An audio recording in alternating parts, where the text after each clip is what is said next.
네, 반갑습니다. 이렇게 온라인으로 또 만나게 되어 너무나도 반갑습니다. 제가 잠시 기도하고 우리 예배 시작하도록 하겠습니다.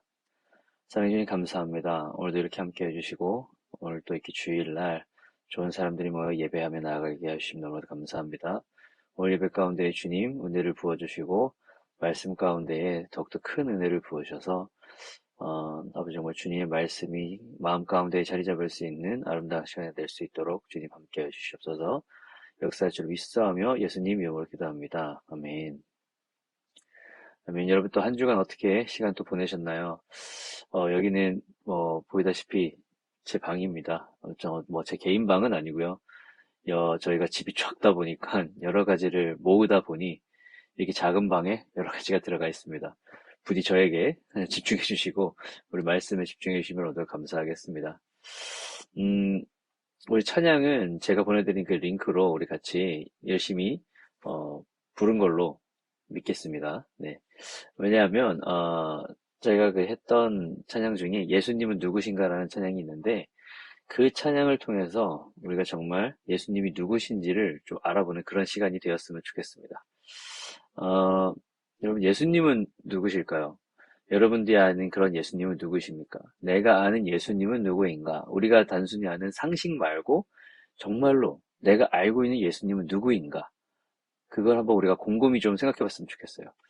예수님은 누구신가라는 찬양의 가사를 살펴보면 그 찬양을 우리가 분석하면서 앞으로 약 4주간 예수님을 알아보는 시간을 가지기를 원합니다. 물론 온라인으로 이렇게 만나는 거는 2주겠죠. 그렇죠? 그리고 우리 3주부터는 같이 모여서 또 알아보겠죠. 일단 우리 가사를 한번 봤으면 좋겠습니다. 예수님은 누구신가? 오는 자의 위로와 없는 자의 풍성이며 천한 자의 높음과 잡힌 자의 노임되고 우리 기쁨 되시네. 2절 예수님은 누구신가? 약한 자의 강함과 눈먼 자의 빛이시며 병든 자의 고침과 죽은 자의 부활되고 우리 생명 되시네. 3절 예수님은 누구신가? 추한 자의 정함과 죽을 자의 생명이며 죄인들의 중보와 멸망자의 구원되고 우리 평화 되시네. 예수님은 누구신가? 온 교회의 머리와 만국인의 구주시며 모든 왕의 왕이요 심판하실 주님 되고 우리 영광 되시네. 네, 아멘. 이 찬양의 가사가 굉장히 제가 어릴 때도 이 찬양을 굉장히 많이 들었었는데 그래서 그냥 친숙한 멜로디 그리고 많이 불러졌던 그런 노래로만 알고 있었고 그런 찬양으로만 알고 있었는데 최근 들어서 이 가사가 굉장히 이 놀라운 가사였구나. 이 모든 것들을 정말 어떻게 이 노래 하나에 이렇게 합주시켜놨지? 라는 그런 생각이 들면서 좀 알고 싶어지는 더 분석해보고 싶은 그런 찬양이 된 것 같아요. 네, 그래서 우리는 첫째 주 예수님은 누구신가? 우는 자의 위로와 없는 자의 풍성이며 천한 자의 높음과 잡힌 자의 노임되고 우리 기쁨 되시네에 대해서 좀 살펴봤으면 좋겠습니다. 우리 본격적으로 우리 같이 말씀을 나눠보도록 하겠습니다. 우리 같이 말씀 하나 볼까요? 요한복음 3장 16절 그리고 17절입니다. 우리가 잘 아는 말씀인데 우리 같이 한 목소리로 읽어보도록 하겠습니다. 시작. 하나님께서 세상을 이처럼 사랑하셔서 독생자를 주셨으니 이는 그를 믿는 사람마다 멸망하지 않고 영생을 얻게 하려는 것이다. 하나님께서 자신의 아들을 세상에 보내신 것은 세상을 심판하시려는 것이 아니라 그 아들을 통해 세상을 구원하시려는 것이다. 아멘. 여러분 우리가 이 잘 아는 말씀, 이 말씀에 오늘은 이 말씀을 정확히 다룰 것은 아니지만 이 나중에 이 앞으로의 4주간 우리가 살펴볼 이 모든 말씀을 통합적으로 하나로 만들어줄 그런 말씀이라고 생각을 합니다. 우리가 첫 번째로 살펴볼 건 예수님은 우는 자의 위로가 되신다. 사실 사람이 운다는 것은 지극히 자연스러운 일입니다. 그죠? 운다는 것은 크게 뭐 두 가지로 나눠볼 수가 있는데 첫 번째로는 기쁠 때, 두 번째로 당연히 슬플 때겠죠. 이 찬양에서는 우는 자의 위로가 된다라고 했으니까 사실은 여기서 말하는 운다라는 뜻은 기쁨보다는 슬픔일 거예요. 그렇죠? 예수님이 위로가 되어주신다고 고백하고 있기 때문에 그렇습니다. 그렇다면 그냥 원초적인 질문을 하자면 우리는 왜 슬플 것일까? 왜 슬픈 것일까? 전능하신 주님을 주인으로 모시고 사는데 왜 슬픔이 있을까? 답은 간단하죠. 여전히 죄 많은 세상에서 살아가고 있기 때문이죠. 제 얘기를 조금 해보도록 할게요. 예수님을 인격적으로 만나지 못했던 10대 시절이 있어요. 수련회에 다녀오고, 회개의 눈물을 흘리고, 다시는 죄를 짓지 않겠다. 우리 그런 거 많이 하지 않습니까? 이제 기도원 가가지고 막 울면서 막 눈물 뚝뚝뚝 흘리고. 네. 근데, 그렇게 다짐을 했지만, 경험해보신 분들도 계실 거예요. 그 결심이 그렇게 오래 가지는 않죠. 그 결심이 무색할 만큼 다시 죄를 짓고 살고 있었어요. 뭐 며칠 가지도 않았어요. 근데 이게 너무 괴로운 거예요. 나는 깨끗하게 됐다고 회개를 한다고 했는데 계속 죄를 짓고 있는 모습이 너무 괴로운 거예요. 그래서 이런 기도를 한 적이 있어요. 하나님, 제 다리가 죄의 길로 가고 있다면 이 다리를 잘라내 주시고, 그것을 바라보고 있다면 눈을 뽑게 해주시고, 그곳으로 손을 내밀고 있다면 손을 잘라주세요. 그리고 귀도 멀게 하시고, 뭐 하나님만 바라보게 해주세요. 이런 기도를 했어요. 제가 10대 때 조금 거칠었는지 정확하게 모르겠지만 기도가 참 잔혹했죠. 하지만 저한테는 좀 굉장히 필요한 기도였어요. 너무 괴로웠기 때문에. 근데 나중에 알게 됐던 건데, 이 놀랍게도 마태복음 18장 8절에 이렇게 기록되어 있어요. 네 손이나 네 발이 너를 죄짓게 하거든 잘라내버려라. 네 두 손, 두 발 다 가지고 영원히 타는 불 속에 던져지느니 불구자나 장애인으로 생명에 들어가는 것이 낫다. 9절, 내 눈이 너를 죄짓게 하거든 빼내버려라. 두 눈을 가지고 불 속에 던져지느니 한쪽 눈만 가지고 생명에 들어가는 것이 낫다. 음, 제가 뭐, 이 성경 말씀에 있는 기도를 이 성경을 모른 채로 했다라는 것에 좀 놀라기는 했어요.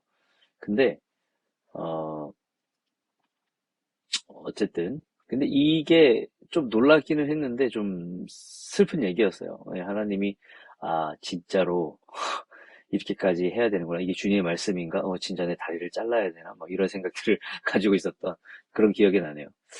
이 말씀은 예수님이 그의 제자들에게 하신 천국에서 누가 큰 자냐라고 이제 제자들이 질문했을 때 그거에 대한 대답을 하신 말씀 중에 한 부분이에요.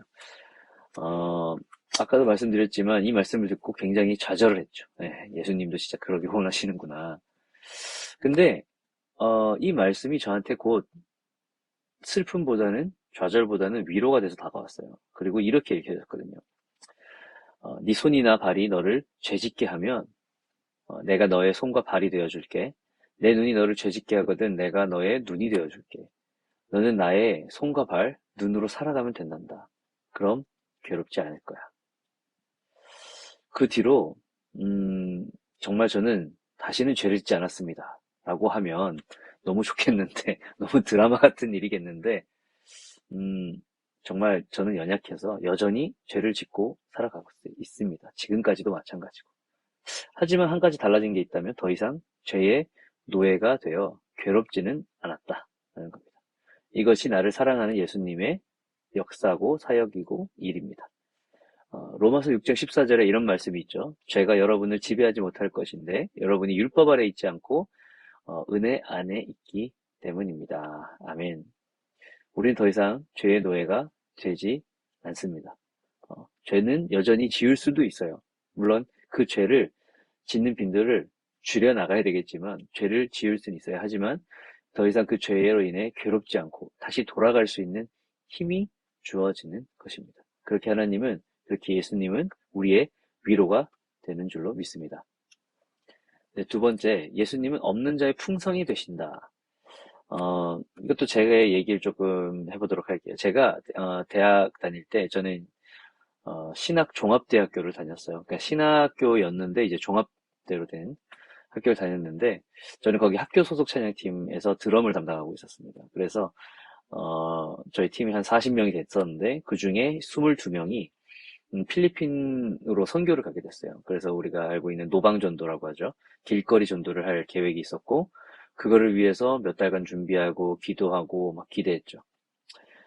그리고 그 순간이 됐어요. 그 기다리던 순간이 됐고, 우리는 열정을 다해서 막 피곤하고 막 그랬지만, 그런 것들 전혀 문제가 되지 않았어요. 그리고 또 20대 혈기왕성한 또 그 나이대에, 열정을 다해서 악기 세팅하고, 음향 세팅하고, 그쵸? 전기가 또 열악했지만, 또 어떤 막, 어쨌든 수소문 끝에 전기도 끌어다가 이렇게 세팅도 하고 막 잘했어요. 오거나이즈가 잘 안 됐던 상황이었는데도 불구하고 그런 것들도 전혀 어렵지가 않았고, 왜냐하면 우리에게 열정이 있었기 때문에. 그래서 이제 모든 세팅을 다 마치고 막바지 무렵에 딱 되었을 때 이제 시작만 하면 되는 건데 리허설 살짝 하고 시작만 하면 되는데 갑자기 어, 예고에도 없었던 비가 내리기 시작했어요.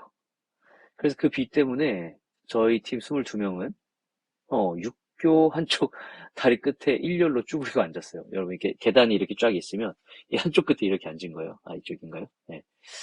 아무튼 그리고 육교 그 밑에 막 음향 장비를 숨기고 그렇게 급하게 옮기지 못한 것들은 비닐을 어떻게든 구해가지고 그 기계 위에다가 이렇게 씌워가지고 비가 젖지 않게. 그쵸? 혹시라도 비가 중간에 그치면 바로 또 우리는 할 수 있을 준비를 해야 되기 때문에 그렇게 쭈그려 앉아가지고 있는데 다들 아무 말이 없었어요. 그 22명이 그 시끌벅적한 20대 청년들이 다들 망연자실한 거죠. 그리고 들려오는 소리는 그저 지나가는 차 소리, 사람들의 그런 소란스러운 뭐라고 해야 될까요? 그냥 노이즈 말 그대로. 그리고 세차게 내리는 빗소리 뿐이었어요. 한 20분 정도 지났던 것 같아요. 그런데 그 보컬 팀 중 한 명인 그 한 자매가 보내소서라는 찬양을 흥얼거리기 시작했어요. 우리 이 찬양을 너무 잘 알고 있었거든요. 왜냐하면 우리 찬양팀에서 많이 부르던 찬양이었고, 우리가 이번 필리핀 선교를 할 때 좀 모토가 되는 그런 주제가 같은 그런 찬양이었기 때문에 그 가사는 이렇습니다. 주님 나를 택하사 잃어버린 자에게 아버지의 사랑을 나누게 하시네. 어두움을 밝히며 차가운 마음 녹이는 진리의 빛 전하게 하소서. 2절입니다. 성령으로 임하사 소망 없는 자에게 생명의 그 말씀을 전하게 하시네. 목자 없는 양같이 방황하는 저들에게 주의 사랑 전하게 하소서. 보내소서 시련이 찾아올 때도 주님의 눈물 기억하게 하소서. 보내소서 주께서 가신 길을 나도 걸어가게 하소서. 이 찬양의 가사가 우리들의 이 귀 속에 꽂히기 시작했어요. 그래서 그 찬양은 점점 커져갔고, 워십 댄스 팀이 나가가지고 그냥 비를 맞으면서 자리가 없으니까 비를 맞으면서 워십 댄스를 했고, 음, 그리고 이제 악기는 하지 못하기 때문에, 저는 드럼이었기 때문에, 그냥 통 몇 개 갖다 놓고, 박자 맞춰주고, 그 다음에 기타 치는 친구들은 그나마 어쿠스틱 기타 소리 낼 수 있으니까, 그거에 맞춰서 코드 치고, 어떻게 보면 거의 무반주 속이었죠, 사실. 그쪽에서 안무를 맞춰가고 있었고, 정말 말 그대로, 근데 그 말 그대로 은혜가 너무 풍성한 시간이었어요. 우리는 결국 길거리 찬양 공연을 못했어요. 은혜가 풍성한 예배만 할 수 있었다라는 것. 시간이 지나고 나서 좀 깨달았지만 저희 그 학교 소속 찬양팀은 믿지 않는 그러니까 전교생 앞에서 이제 예배를 드리는데 약 50%의 학생들이 예수님을 믿지 않는 친구들이었어요. 그렇기 때문에 무언가를 보여줘야 된다라는 좀 사명이 좀 커서 퍼포먼스를 좀 많이 했어요. 근데 이 퍼포먼스가 좀 많이 유명했었거든요, 학교 내에서. 그런데 이 퍼포먼스는 탁월했지만 우리가 하나님께 드리는 그 예배는 좀 부족했다라는 것이었어요. 그 순간을 통해서 무엇이 더 중요한지 좀 알게 해주신 그런 사건이었어요. 그 뒤로 저희 찬양팀은 이 포커스를 조금씩 바꿔나가기 시작합니다. 예수님은 이렇게 생각지도 못한 방식으로 우리의 풍요를 채워주세요. 재물이 부족할 때는 그분이 원하시는 방식으로 채워주시고 마음이 공허할 때는 그분의 방식으로 또 풍족하게 해주세요. 빌립보서 4장 19절에는 이런 말씀이 나와요. 내 하나님께서 그리스도 예수 안에서 영광 가운데 그분의 풍성하심을 따라 여러분의 모든 필요를 채워주실 것입니다. 아멘. 이 말씀은 여러분들 잘 알다시피 바울 사도가 했던 말입니다. 신약 성경의 7개에서 13개의 서신을 쓴 이렇게 얘기하는 이유는 신학자들마다 조금씩 주장이 좀 달라서 이렇게 좀 포괄적으로 말씀드리는 겁니다. 예수님을 믿는 사람들을 이제 핍박하는 사람이었죠. 그렇죠? 쉽게 말해서 유대교 안에서 기독교라는 이단을 배척하는 그런 사람이었어요. 아주 옳은 일을 하는 사람이죠, 사실은 그 사람은. 그는 로마 시민권을 가진 사람이었고, 그때까지 그 당시에, 존경받던 율법학자인 가말리엘에게 율법 교육을 받을 만큼 학식이 뛰어난 사람이기도 했어요. 그죠? 어, 돌에 맞아 죽기 전까지 복음을 전하던 스테반 역시 어떤 그 바울의 주도권 하에 처단되었다라고도 볼 수 있을 만큼 좀 그런 이단 배척에 앞장선 그런 사람이었어요. 그런데 그는 다메섹에 가는 길에 예수님을 만났고 평생 복음을 전하는 사람이 되었어요. 바울이 많은 것들을 가지고 있었을 때는 사실 그의 안에는 편협된 정의와 어떤 증오만이 남아 있었다고 볼 수 있을 것 같아요. 하지만 예수님을 만난 후에는 그의 안에 없었던 풍성한 것들이 생겨나기 시작해요. 바로 흔들리지 않는 믿음, 그쵸? 나를 강하시게 만드는 주님이었던 거예요. 그렇기 때문에 바울은 모든 상황 가운데서도 흔들리지 않고 든든히 설 수 있었다라고 우리가 볼 수 있거든요. 바울이 예수님을 만난 후에 사실 이 평탄한 길을 걸었던 게 아니라 오히려 더 어려운 일들이 생겨났어요. 어떻게 보면 당연합니다. 어, 그렇게 기독교 이단들을 처단하던 사람이 본인뿐 아니라 다른 사람들도 많이 있었을 거거든요. 복음을 전하다가 죽음을 여러 번 넘겼고, 그죠? 감옥도 갇혔고, 사람들에게 배척도 많이 당했어요. 하지만 그는 모든 형편에 대처하는 비결을 배웠다고 말해요. 빌립보서 4장 12절에 그렇게 얘기를 하고 또 이렇게 고백을 합니다. 바로 13절 내게 능력 주시는 분 안에서 내가 모든 일을 감당할 수 있습니다. 여러분 이걸 뭐라고 정의할 수 있을까요? 이것은 바울의 넉넉함. 이 풍족함을 어떻게 설명할 수 있을까요? 하나뿐인 빵을 비록 하나지만 빵을 주신 하나님께 감사할 수 있는 이 평안함과 겸손함을 어떻게 설명할 수 있을까? 주님은 우리의 넉넉함이 되십니다. 아멘. 우리가 세 번째로 살펴볼 것은 천한 자의 높음이 되시는 예수님. 누가복음 16장 19절에서 31절에는 부자와 나사로의 이야기가 나와요. 어떤 부자가 있었는데 날마다 즐기며 늘 사치스럽게 살았다고 되어 있어요. 막 색동 옷을 즐겨 입고, 그렇죠?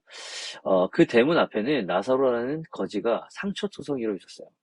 왜 상처를 그렇게 입었는지 모르겠지만 어떤 마음의 상처도 그렇고 아마 분명히 이 몸의 상처들도 많이 있었을 거예요.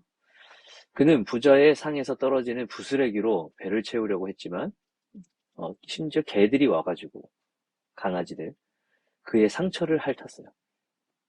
그런 비참함 속에 있었다는 얘기죠. 이후에 둘 다 죽고 땅에 묻히고 부자는 지옥에서 고통을 당하고 나사로는 아브라함의 품에서 편안히 있었죠. 부자는 아브라함에게 구해달라고 소리를 지르지만 아브라함은 이렇게 대답을 합니다. 누가복음 16장 25절 말씀입니다. 그러자 아브라함이 대답했습니다. 얘야, 네가 살아있을 때를 기억해 보아라. 네가 온갖 좋은 것은 다 받은 동안 나사로는 온갖 나쁜 것만 다 겪었다. 그러나 지금 그가 여기서 위로를 받고 너는 고통을 받는다. 나사로는 사회적으로 신분이 천한 사람이었죠. 그렇죠? 소외층이었고 또 고통받는 사람이었어요. 그때 당시에 어떤 가난한 사람들은 뭔가 이 부모 때부터, 이 조상 때부터 죄를 지었기 때문에 그 죄가 이어가진다라고 비춰지기도 했어요. 그리고 어떻게 보면 신의 저주죠. 두 인물의 모습은 사실 우리의 모습과도 다르지 않아요. 우리가 높아져서 교만해질 때 낮추시고, 낮아져 있을 때 우리를 높이시는 분. 바로 그분이 바로 우리 예수님이시다. 라는 것. 하나님의 법 앞에서는요, 우리가 모두 죄인이에요. 그쵸? 의인은 없어요. 그의 앞에서 우리는 그저 비천한 존재, 천한 존재입니다. 하지만 하나님은 우리를 고와 같이 두지 않으시고 함께하길 원하세요. 그렇기 때문에 독생자 예수를 보내주시고 우리의 위로가 되시고 구원이 되어주셨습니다. 그래서 예수님을 통해 우리의 죄를 고백하고 예수님을 영접할 때 우리를 친아들로 삼아주시는 것. 다시 말하면 천하디 천하고 정말 비천한 우리를 정말 하나님의 아들로 삼아주시니 이 천한 자의 높음이 되어주시는 그 예수님, 이 얼마나 감격스러운 일인지 우리가 또 생각해 봤으면 좋겠습니다. 네 번째로 살펴볼 것은 잡힌 자의 노임 되시고 우리의 기쁨이 되어주신 예수님. 우리를 구원하시고자 하는 하나님은 하나뿐인 아들을 내어주셨어요. 근데 우리가 조금만 생각해 보면 전지전능하신 하나님이라면 사실 조금 더 쉬운 방법이 있지 않으셨을까라는 생각을 해보게 돼요. 쓸모없는 피조물들을 싹 밀어버리시고 다시 만들면 너무 쉽잖아요. 그쵸? 어떤 큰 제약을 내려서 이 신의 위대함을 보여주면 조금 편하지 않았을까? 사실 하나님은 이 더 쉬운 방법을 사용하실 수 어, 있는 능력이 되시는 분이에요. 그쵸? 하지만 그러지 않으신 거죠. 제가 뭐 다 설명할 수는 없지만 어, 감히 몇 가지만 살펴보자면 첫 번째로 새로 만든다라고 이야기하는 것은 더 이상 전지전능한 분이 아님을 증명하는 거예요. 이게 무슨 말이냐면 어떤 기술자가 자신만의 어떤 독특한 물건을 만들었다고 우리가 가정을 해봅시다. 이 물건은 완성됐지만 얼마 후에 이분이 이 기술자가 스스로 분해를 하고 다시 새롭게 만들어요. 막 코딩을 막 해서 어떤 디자인도 바꾸고 해가지고 새롭게 만들어요. 이 말은 이전에 이 물건에 결함이 있다라는 것이 인정되어지는 거예요. 음, 이건 하나 극단적인 예로 들었지만 하나님이 세상을 만드시고 다 창조하시고 끝에 인간을 만드시고 보기에 좋다고까지 말씀하셨는데 그러면은 하나님은 우리를 완벽하게 만드신 거거든요, 사실은. 그렇죠? 하나님의 형상으로 만드셨다라고 이야기했기 때문에. 그러면 이 완벽하게 만든 것들을 다시 만들었다라고 하는 건 스스로 전지전능하다라고 말을 할 수가 있을까요? 예. 제 말이 좀 이해가 가실지 모르겠지만 그 어떤 의미는 좀 파악했을 생각이 듭니다. 둘째로 우리를 있는 모습 그대로 사랑하시기 때문에 그러세요. 아까도 언급드렸지만 창세기에는 하나님은 인간을 그의 형상대로 만드셨다라고 했어요. 그렇기 때문에 하나님의 형상대로 창조되어진 그대로를 사랑하시는 거예요. 비록 죄로 물들어서 선하신 하나님의 품에 머무를 수 없게 되었지만 예수님을 통해서 다시 살게 하셨다라는 거죠. 하나님의 법대로라면 우리는 마음속으로 지은 작은 죄라도 하나님과 함께 할 수 없게 돼요. 그 죄라도 있기 때문에. 하지만 그냥 죄 안에서 살게 두지 않으셨어요. 우리는 죄를 지을 수밖에 없는 죄인이고 결국에는 죄의 창살 아래 우리가 갇혀 있어요. 죄의 창살 아래 머무를 수밖에 없는 그런 죄인들이에요. 하지만 예수님이라는 변호인이 나를 만나 주시는 거예요. 그래서 하나님이라는 이 재판관이 나를 부를 때, 나를 심판대로 부를 때에 예수님이 대답하시고 나의 이름표를 그분의 이름표랑 바꾸시는 거예요. 죄인인 내 이름으로 예수님이 그 심판 아래 가신다라는 거죠. 그러면 남은 것은 무엇이죠? 예수님의 이름. 내가 달고 있는 예수님이라는 그 이름을 달고 사는 거예요. 그렇기 때문에 저는 그 이름으로 살아가게 되고 죄의 창살에서 노임을 받을 수가 있게 되는 거예요. 그래서 죄로부터 자유를 얻게 되는 겁니다. 여러분, 자유를 얻었는데 기쁘지 않으세요? 결국 우리에게 자유를 주신 그 예수님은 우리의 기쁨이 되시는 겁니다. 새 생명을 얻은 우리는 만물을 바라볼 때 이제는 그것을 창조하신 하나님이 보이는 거예요. 그리고 구원의 감격 속에서 살아가는 겁니다. 이 감격이 있다면 더 이상 슬픔에 머무르지 않고 외롭지 않는 거예요. 오로지 구원의 기쁨만이 남을 것입니다. 여러분, 우리가 세상을 살아감에 있어서 한번 생각해 봐야 될 것이 있습니다. 살아가면서 많은 것들을 바라보고 많은 것들을 우리가 경험을 하는데 그 안에서 늘 우리는 부족하기 때문에 늘 기쁨 속에서만 살아갈 수는 없겠죠. 하지만 이 기쁨의 빈도가 적어진다면 이 기쁨의 어떤 강도가 옅어진다면 우리는 다시 한번 살펴볼 필요가 있는 것 같아요. 예수님이 정말 나의 기쁨이 되시는지. 네.